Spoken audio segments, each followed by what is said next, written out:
You're listening to the Holistic Nootropics Podcast, your home for holistic, evidence-based cognitive enhancement strategies. Hey, what's going on, everybody? Welcome back to the Holistic Nootropics Podcast, where we discuss using nootropics, nutrition, and biohacking to help you hack the power of your brain. My name's Eric. I'm a nutritional therapy practitioner. And today on the podcast, I have Dr. Shawn Soszka. Dr. Shawn is an award-winning writer, naturopath, physician, functional medicine practitioner, and licensed acupuncturist who's used a holistic approach to treat thyroid conditions effectively for over 20 years. He specializes in thyroid, adrenal, and digestive disorders. His detailed understanding of the interconnectedness of all the systems of the body allows him to better serve his patients by finding effective solutions to their health concerns. So I'm actually very excited for this podcast today with you, Dr. Soszka, because, as we talk about looking for holistic solutions to enhance cognition, invariably the thyroid comes up. It's not talked about, especially in the nootropics community, in communities where we talk about biohacking. Nobody's ever talking about the thyroid. And I find it's such a missed opportunity and really a misunderstood part of the body by most mainstream physicians. So before we get into the nerdiness of the thyroid, let me ask you a little bit about your background as a naturopath physician, how you got started there, and what ultimately drew you to this research you do on the thyroid. Right. Well, for me, my background really began in more the undergrad world, where I was studying genetics and biochemistry. So my focus is very much biochemistry. That's my root point from which I look at all things, is from that perspective. And for me, I actually got drawn into naturopathic medicine through my senior project, which was a very interesting study in which I was looking at how nutrition affect the HIV virus. I was actually going to do my PhD in studying HIV and the virology was kind of where I was going. And I came across this study in which they were using nutrition, specifically selenium, to stop the encoding of the HIV virus. Now, this was done in a laboratory setting, and so the amount of selenium they were using in this instance, which is a mineral found in our soil, was so high it was not viable for a therapeutic purpose. But it just got me started. I'm like, well, if selenium does this, what do other minerals and vitamins do to the body? And then I radical left turn and end up in naturopathic medicine. And then once I actually graduated, I came into thyroid medicine really with a patient who, she was a Ukrainian immigrant. We have a lot of Ukrainian immigrants in Portland. And she had just had her fourth child, and she was having this huge issue with her thyroid, this thyroid roller coaster, I'll call it, where she was going extremely hypo, where she had no energy. She was like basically just bedridden, to going to this extreme hyperthyroidism where she felt like her heart was going to burst out of her chest. And this was what I call cyclical Hashimotos, which is an autoimmune condition. And that got me started on that journey. And I soon quickly discovered that a lot of the conventional medical world didn't have much to offer. And so I started studying the nuances of the thyroid, the things that go wrong with it, and the absolute essential role it plays in our health, which is just, it's really, fundamental. You don't have a normal functioning thyroid, a lot of issues are going to ensue. So that was kind of my starting point. And that was 2001 when that all went down, shortly after I had graduated. So it's been a long journey since.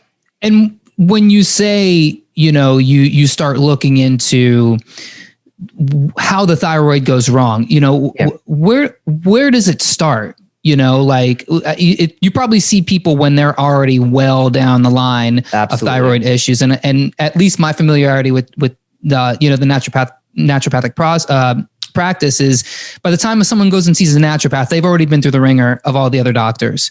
So they've probably had a whole, cascade of different medications and all kinds of therapies, and just nothing works. And, probably for you, it comes back to, well, let's do some detective work and see where does the thyroid problem start in your opinion?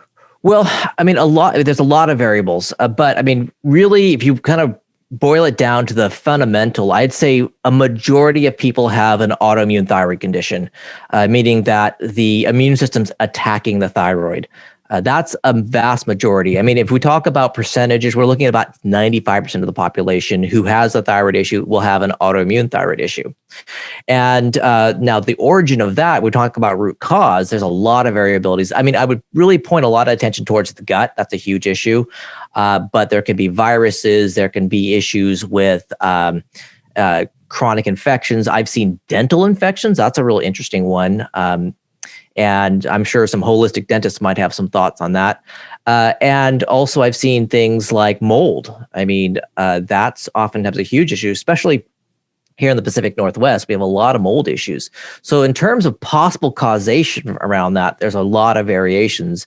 And I would say primarily, I'd say if you really boil it down, I'd say stealth infections, gut issues are really at the very top of that. And I hear this a lot. I hear this gut thyroid connection, but I kind of get it because I've looked into it a lot. But I think to the common person, can you explain how that works? Because when you think about it, gut thyroid, how does that make sense? Right. So in the context of that, really, what we often see is there can be a infection in the gut. Commonly, that's the most common scenario. And what that does, that leads to intestinal permeability, also known as leaky gut syndrome. That sets off the immune system. So the connection between the gut and the thyroid is the immune system itself. So we have 80% of our immune system in our gut. And that's just by natural evolution, the process, the fact that, we're taking in a lot of, material from the outside in terms of food. And historically, that's not always been the cleanest source. So this immune system in our gut would be there to kind of capture anything that doesn't belong, identify it as a problem, so we'd have survivability. So now fast forward to our current situation. Now we're seeing that the gut has been weakened a lot of times, oftentimes bad diet, unhealthy diet, the overuse of antibiotics weakens the gut. And, things like acid blockers and, medications like that also weaken the gut as well. So it sets it up for this intestinal permeability, which actually ends up leading to this overactivity of the immune system and often what's called molecular mimicry, which means that certain things look like, as an example, gluten is a good example of this. So the protein sequence of gluten looks very similar to the tissues in the thyroid. So that's one theory that can drive that. Likewise, there are bacteria that are known to affect the thyroid through the gut itself. So those are some examples right off the top. The gluten thing is crazy. The gluten thing, and I don't mean crazy like it doesn't make sense. It's crazy in that that's actually something that they discovered, because the way that I understand it is it like you said, the gluten proteins mimic the thyroid hormones. It's almost like they kind of disguise. It's the molecular makeup of the gluten protein looks similar to the immune system as the thyroid. So in those times when you're not taking in gluten, the immune system is still being triggered, because it trained itself to think that, or to know that the gluten is a foreign invader. And when the gluten's not around, it goes, up there at the thyroid, they got a whole bunch of gluten, and then the immune system attacks the thyroid. Is that somewhat correct? Or yeah, I mean, so and this is just one theory of many, and so I do see a lot of like practical application in this case. And I should back up and say that celiac disease, which is essentially an autoimmune reaction to gluten, which causes a lot of damage in the intestines. There's a very strong parallel between those with celiac disease and those with Hashimotos. And so a lot of people with celiac disease will have Hashimotos and vice versa. And so that is an extreme example there of this kind of leaky gut at its very worst. And so, yeah, that is a big player.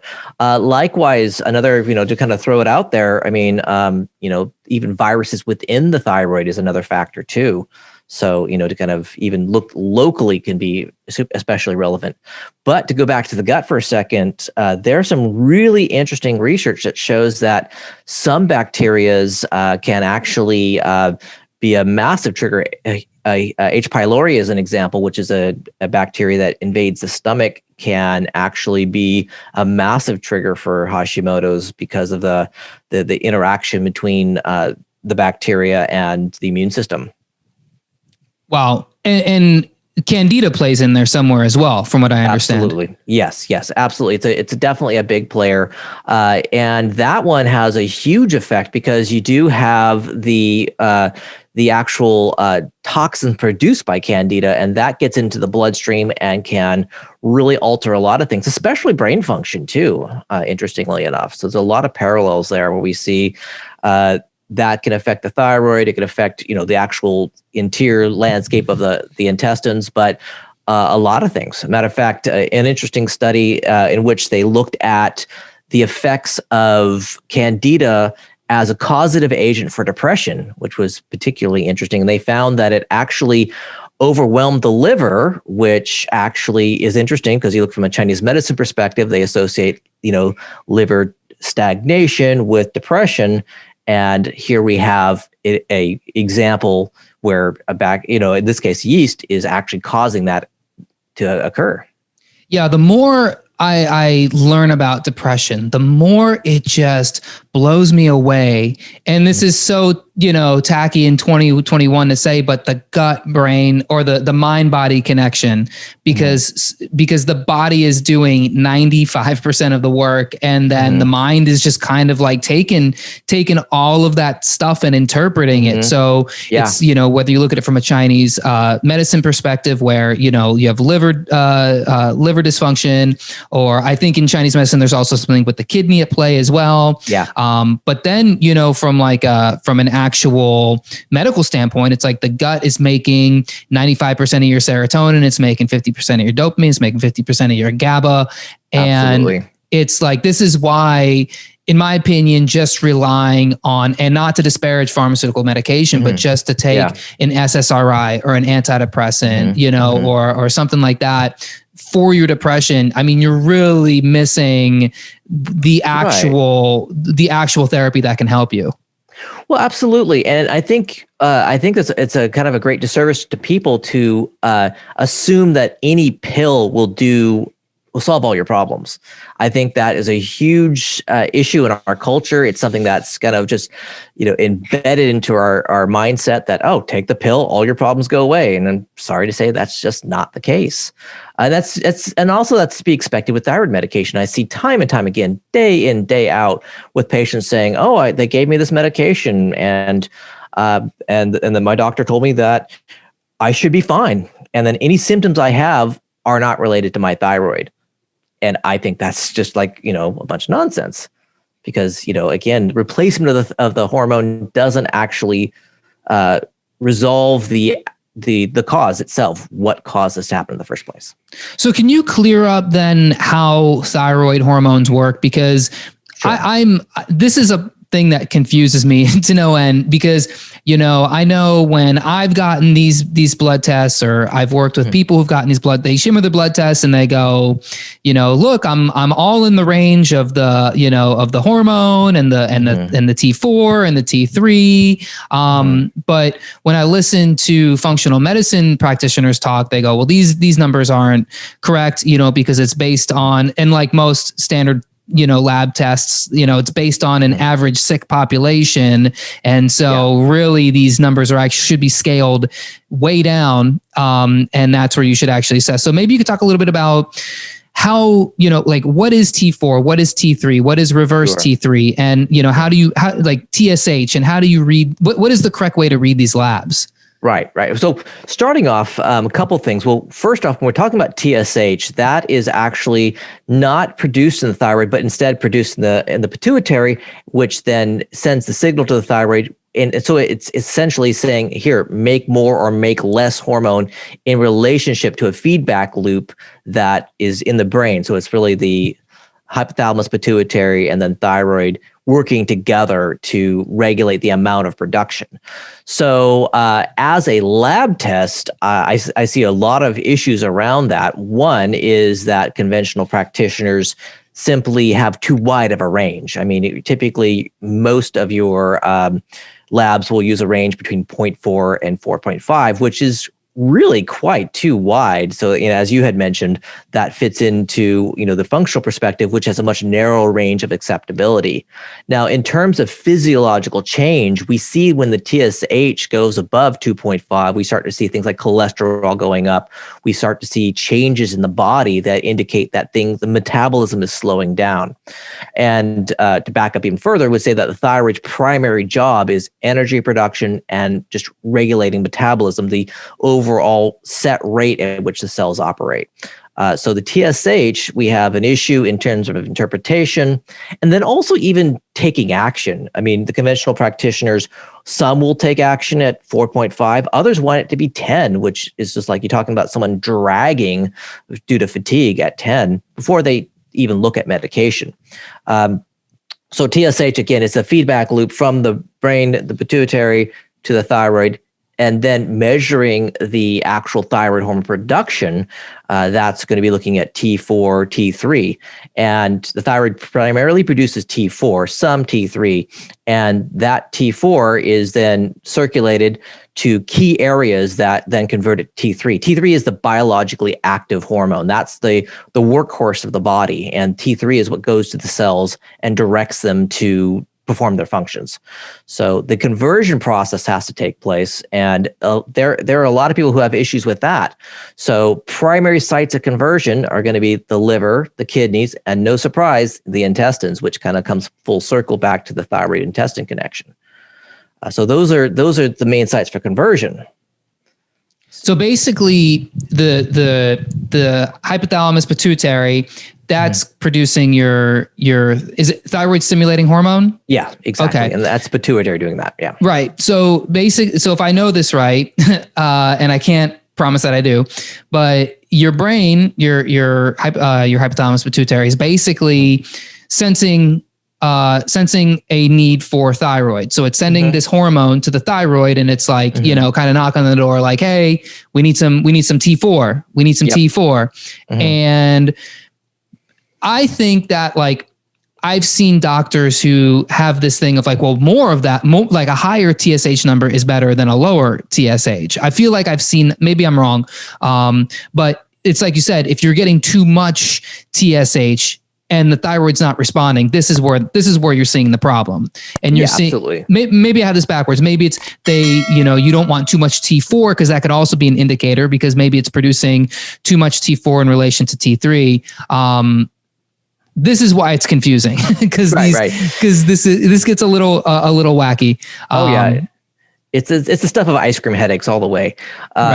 And so really, I mean, the way I think about this is, the T4 produced in the thyroid has to get converted. And there are often hiccups in that process where the T4 conversion doesn't take place. And that's why I see a lot of problems. And typically, if you have a lot of T4, and there are certain thresholds, I mean, if you've got a lot of T4, then you might be thinking, okay, maybe a person has hyperthyroidism, in which is a different autoimmune condition in which the thyroid produces way too much. And that's kind of a whole different animal than what we're talking about primarily.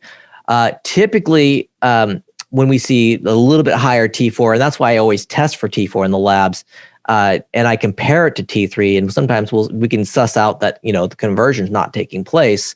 The net result's the same. People are still tired. They're still losing their hair. They're gaining weight. They can't think straight. Brain fog, short-term memory issues, mood issues, all of that.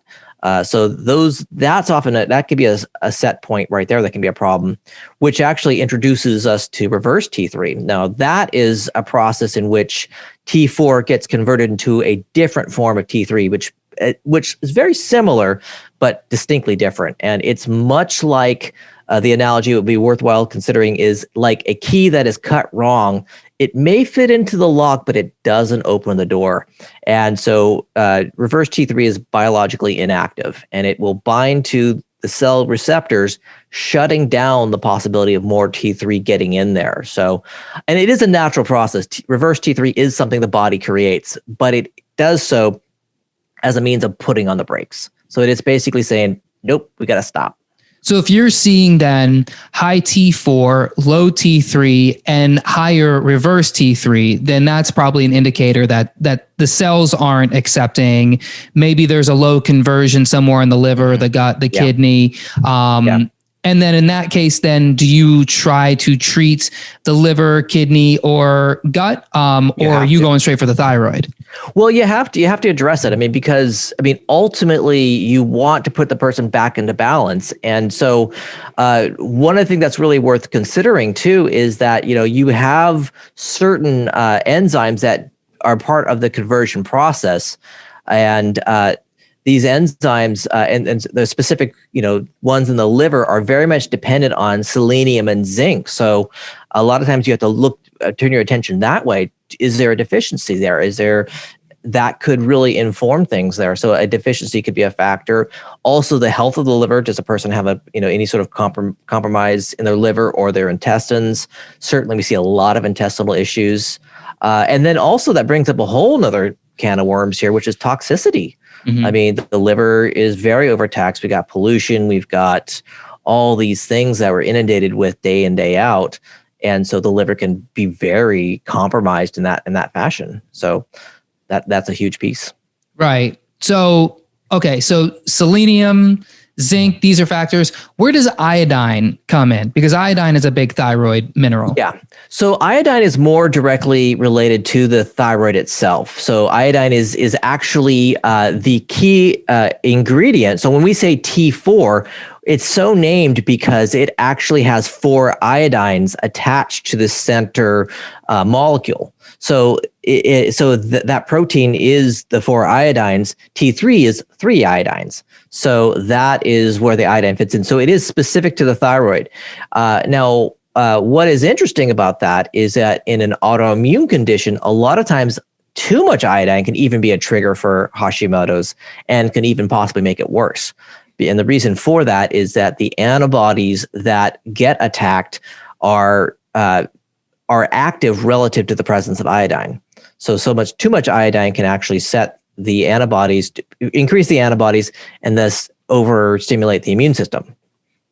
See, this is why people need to go see professionals before they start buying stuff. Because, if someone's listening to this and they got their notepad and they go, okay, Dr. Shawn said zinc. That's in the Amazon. That's in the Amazon cart. Okay. Yeah. Selenium. That's in the Amazon cart. Iodine. Double up on that. But wait, there's too much iodine? Oh, no. Yes. It's the middle path. Not too much, not too little.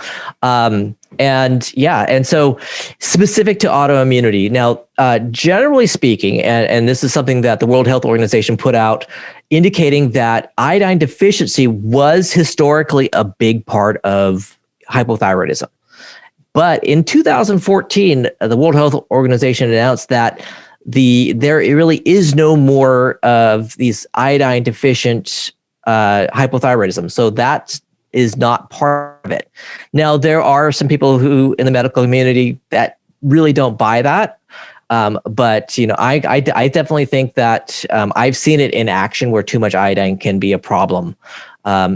And so you'll see other people out there who say, no, you need a ton of iodine to treat this. And I don't really agree with that. And the science kind of backs that up, that it's too much is a problem. You still need some in your diet, no question about it. But I think that in the alternative medical world, I think that this, kind of like powerhousing things with iodine is a mistake. I think that oftentimes is not the way to go.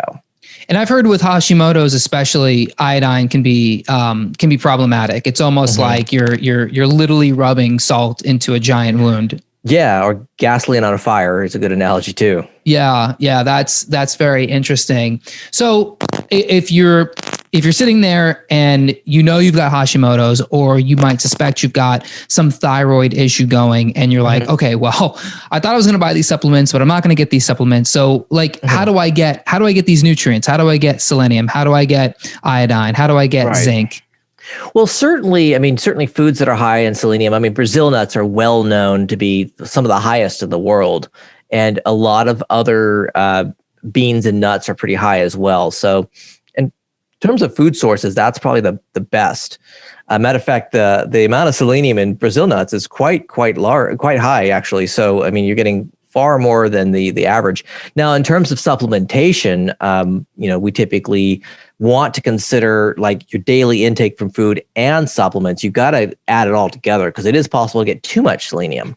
So again, this is not that that's going to be impactful for the thyroid in a negative way like iodine is, but it's just overall, it can be, there's a possibility of getting too much there. But so a lot of your nuts are going to be high in selenium. That's a real big takeaway there. And then supplementation is oftentimes helpful too. Okay. So that's good to know.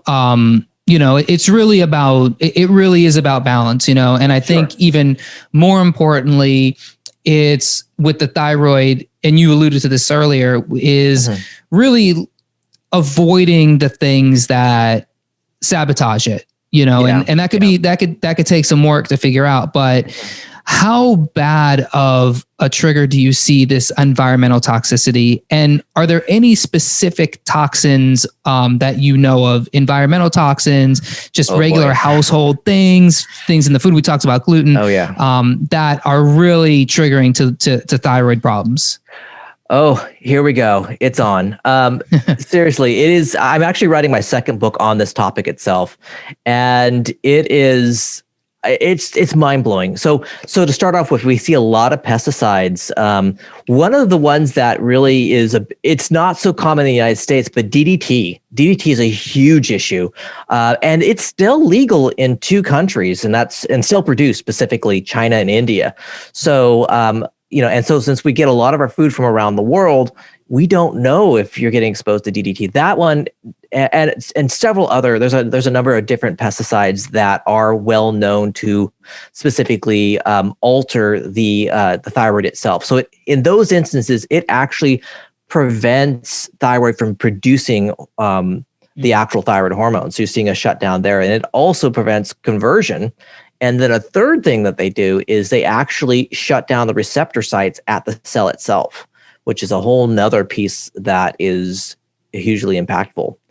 And so pesticides are a big factor, certain herbicides, a lot of the new ones. And of course, things like Roundup is one that is looking to be another big culprit too. So that's, we've got some very, some modern ones that are being used that are also problematic as much as the ones that have been historically phased out.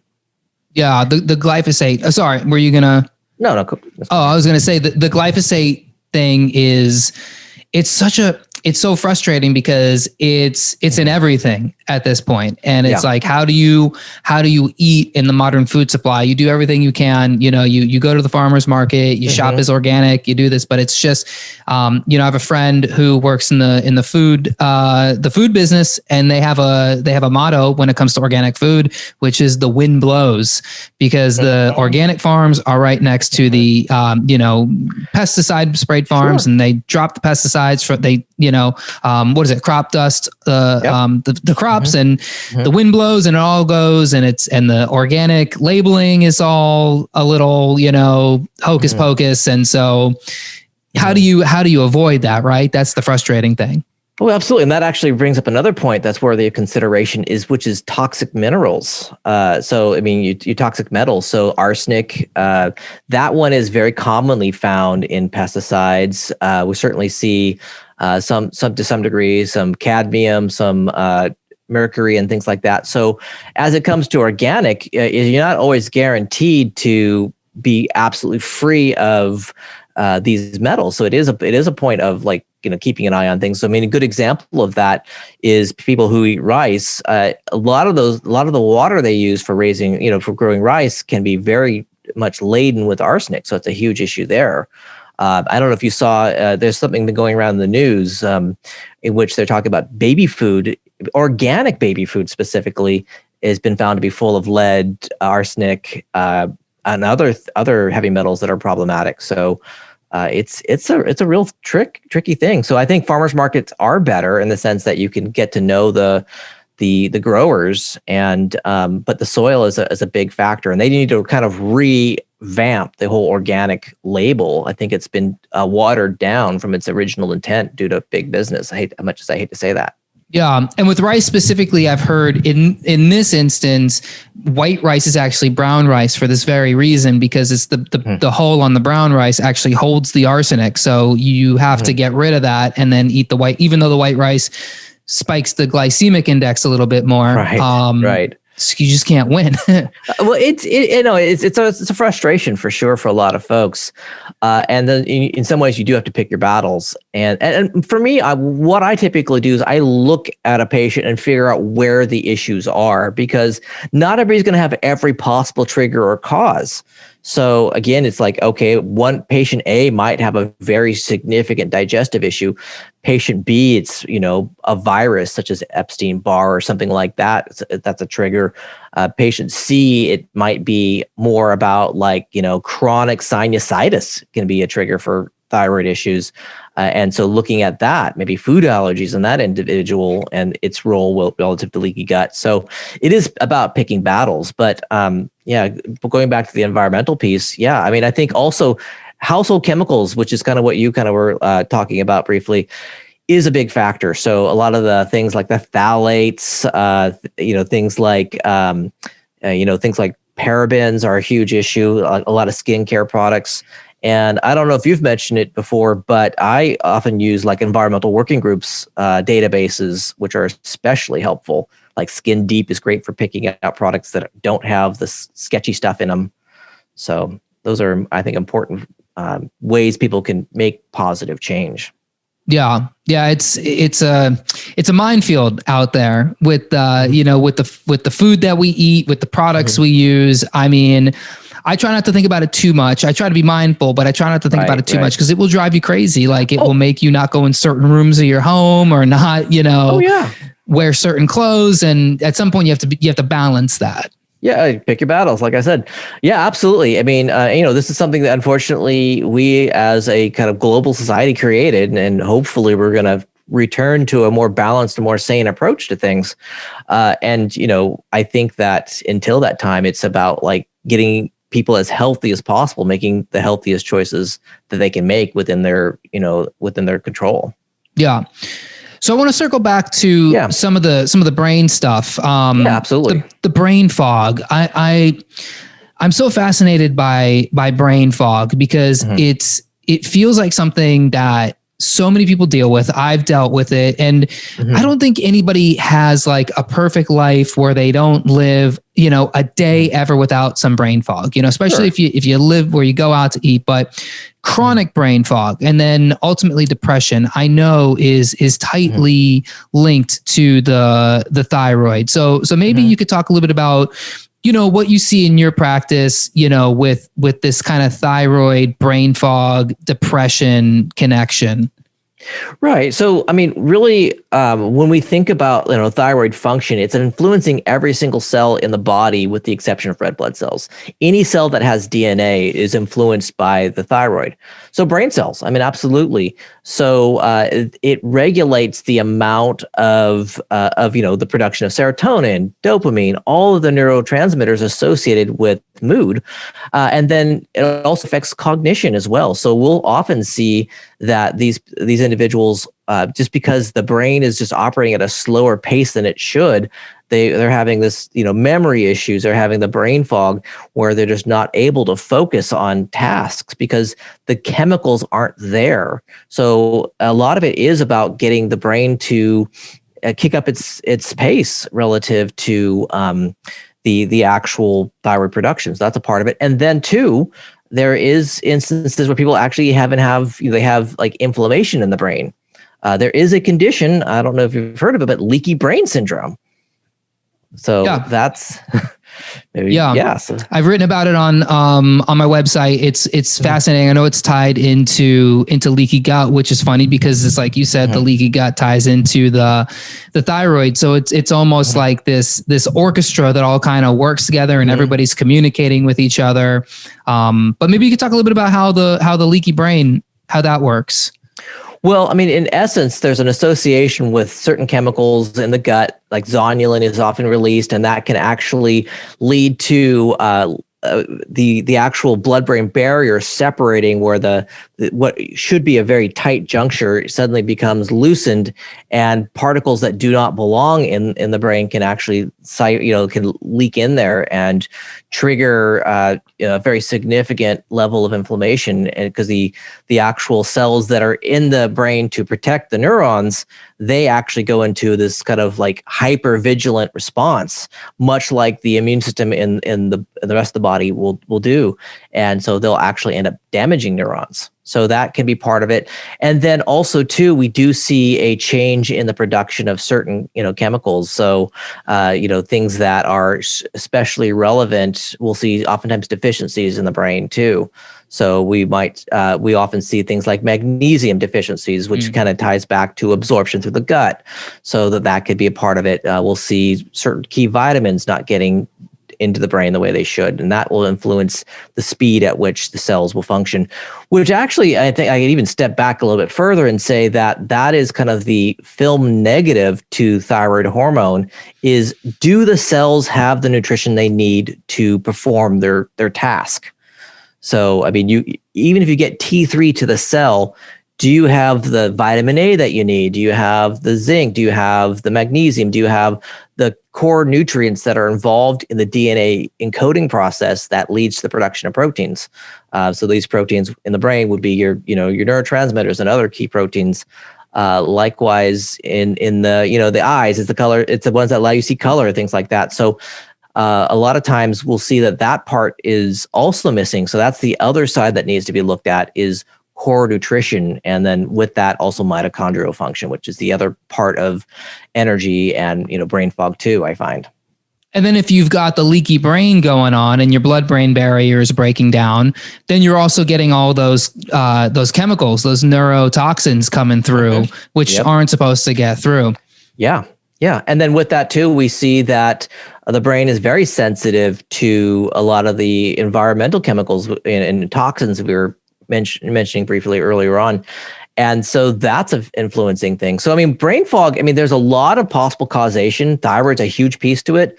I've seen it also, things like mold is another big one. I find that the mycotoxins associated with that can cause a lot of problems with the brain. So that can also be a culprit as well. And then even, circling all the way back to Candida, when we talked earlier, we see that those toxins produced can seep into the brain and influence the functionality of the cells there. So there's a lot of different ways that the brain can be affected through just a lot of it is toxicity. So if you see someone who, they're complaining about brain fog and they're complaining about memory loss, and then you do some labs and you go, okay, you do have elevated TSH and you've got, some low T4 and you've got some high reverse T3. Do you then start testing for things like Candida as well? Or do you just kind of assume like, well, there's probably some gut issue here. So do you start to treat the gut at that point? I typically do some additional testing. Some of my favorite tests are things like the organic acids panel, and especially like using Great Plains. They have got a really good one. And so what I typically will look at, and the advantage there is you can actually see, as an example, let's take serotonin as an example. We can see if the gut is influencing its production, or dopamine for that matter. You can see that like a high, like Clostridium species, if it's high, can alter the production of dopamine and influence, anxiety as an example. And likewise, we'll see serotonin, its pathway can be altered, and it'll actually go down a more neurotoxic pathway. So I do look at the gut, and I do look at mitochondrial function, and that test kind of offers a glance at both. So that really gives me some clarity as to where to go with things, because I try to be as like laser focused as possible, because it is very easy to go down like a treatment rabbit hole and maybe not be exactly on. And I want to be conscientious of the patient's time and, resources. And I want them to feel better as quickly as possible. But yeah, you have to deal with the thyroid, but at the same time, you have to sometimes look a lot deeper. Sometimes it's like pretty obvious what to do.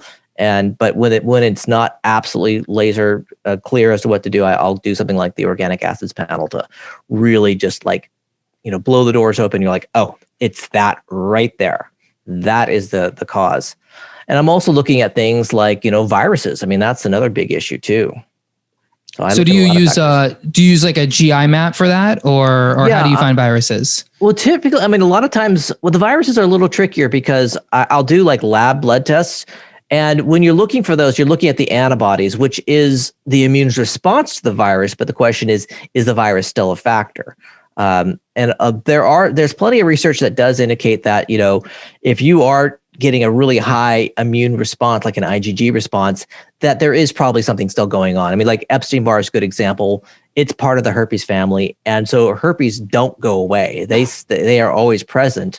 So that is something that it's a matter of like, is the immune system keeping up with keeping it at bay? Mm-hmm. So, and there is actually, I was just reading today, a really interesting article about human herpes virus 6 and how that actually invades neurons and can be a major cause for things like chronic fatigue syndrome, which parallels thyroid very closely in many ways. And so that could be a part of it too. So I tend to look at labs. I will use the GI map. And, if I do see like the Epstein-Barr virus high, they're shedding virus in the stool, that's cytomegalovirus as well. I typically go more the labs, blood labs directly. And even that's not perfect. Sure. Yeah. And I know there can be an issue with, I think functional medicine is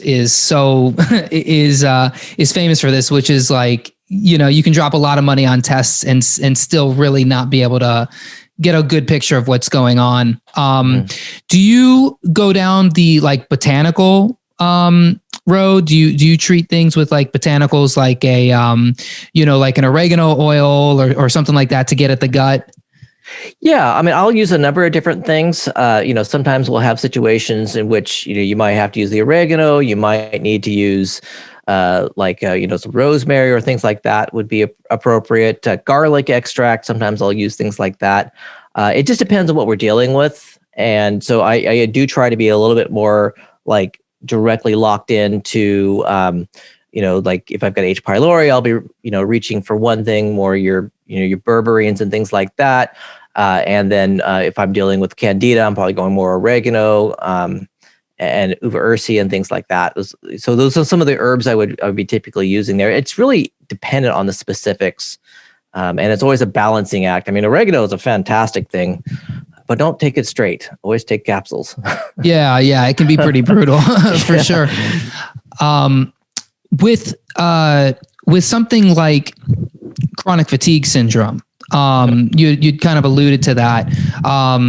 Do you see thyroid playing into that? Because I've personally seen chronic fatigue and Hashimotos going together. And I guess it would make sense if the thyroid is literally producing a molecule that gives cells energy and somebody is dealing with a chronic fatigue issue. But I know chronic fatigue is a little more involved. Is this something that you see a lot?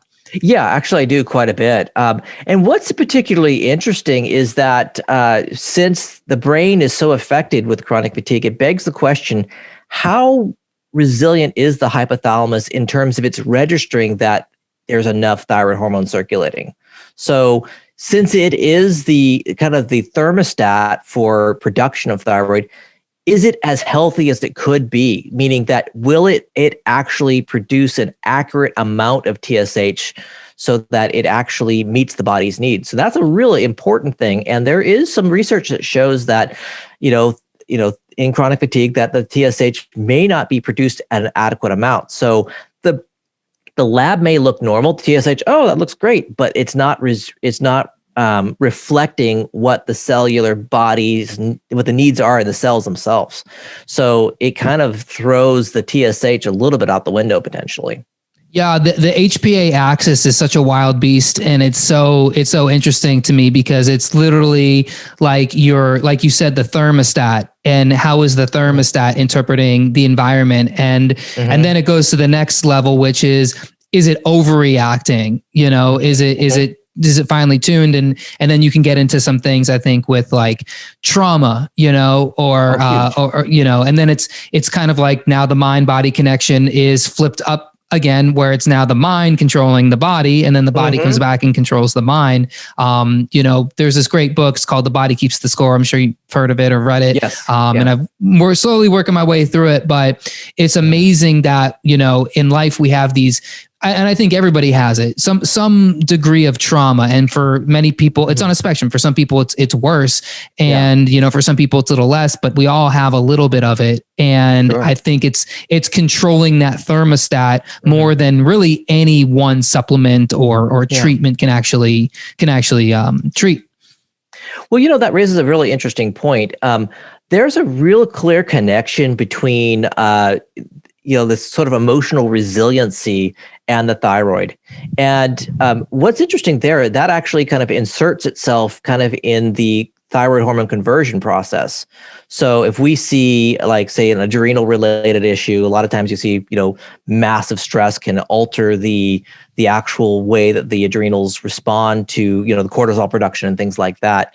In response to stress, a lot of times that can really influence the conversion from T4 to T3. Really high cortisol can slow that process down. Really low cortisol, kind of like an adrenal fatigue syndrome, can also slow that down as well.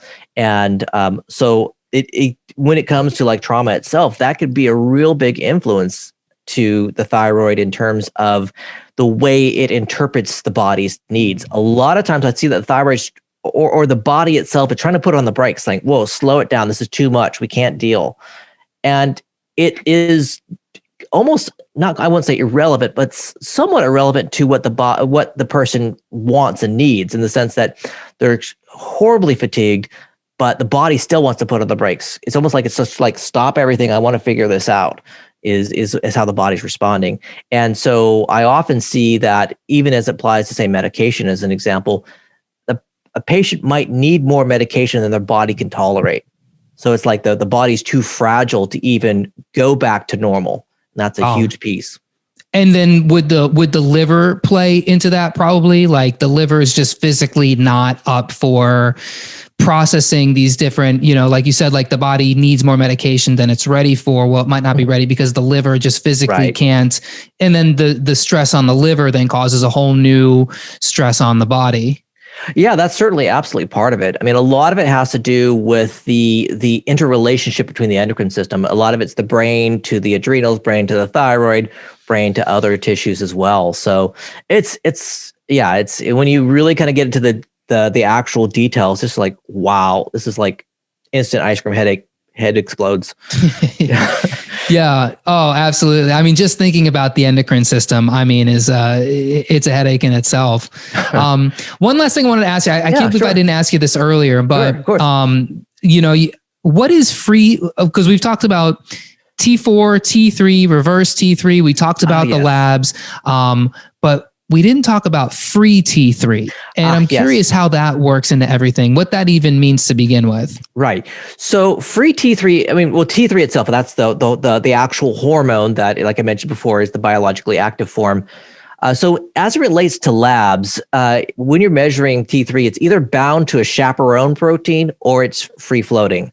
And so free floating is the ones that are readily actively able to bind to cells to trigger energy production or protein production, whatever that cell may do. So I always measure both, at least to get a baseline, because sometimes people may have a really low free T3, but have a normal total T3, which is the bound protein part of that. So a lot of times there could be, sometimes there's excess chaperone protein or the carrier protein. So that can be another piece to the puzzle that could be a challenge as well. But free T3 is the one that's most relevant for looking at biologically active T3. What can your body use immediately? So is there a way to optimize free T3 versus the bound T3? Yeah, I mean, usually if there is like really, really high, like too much of this carrier protein, that could be related to the sex hormones. I'm sorry to add more complication to this, but we're already down this rabbit hole. People are in Wikipedia. We don't know what's going. Yeah, it's on. Yeah. So really, a lot of times, as an example, this especially applies to women. If they have like estrogen dominance, they're going to have a lot more of that protein. And so they may actually have a lower free T3. So sometimes it's about balancing the hormones as an example. So that's another piece I look at too. I'm using like the Dutch test as an example a lot for that, for like adrenals and adrenal function and sex hormones. So there is another wrinkle to the whole picture. And so that's one of the things you have to look at. And again, it's all relative to the person's issues. Not everybody's going to have the same set of issues. And that's why I'm kind of like always kind of like looking very specifically at their history, what we're seeing on labs. And when you do a complete lab panel, you're going to pick that up. You're like, oh, there it is. And then you can kind of get really into that. And then you can actually make efforts to reduce elevated estrogen and things of that nature. Yeah. And it seems like the thyroid is such a valuable panel to have, because it almost seems like this gland that's just downstream from all of the, like there's all these problems happening and you see it all in the thyroid. Yeah. Yeah, absolutely. Absolutely. It's really kind of a cornerstone organ that, if it's not functioning right, the rest is going down the tubes. I mean, every tissue in the body, skin, brain, digestive tract, your sensory organs, all of it is dependent on the thyroid function correctly. So it's definitely a big, big factor.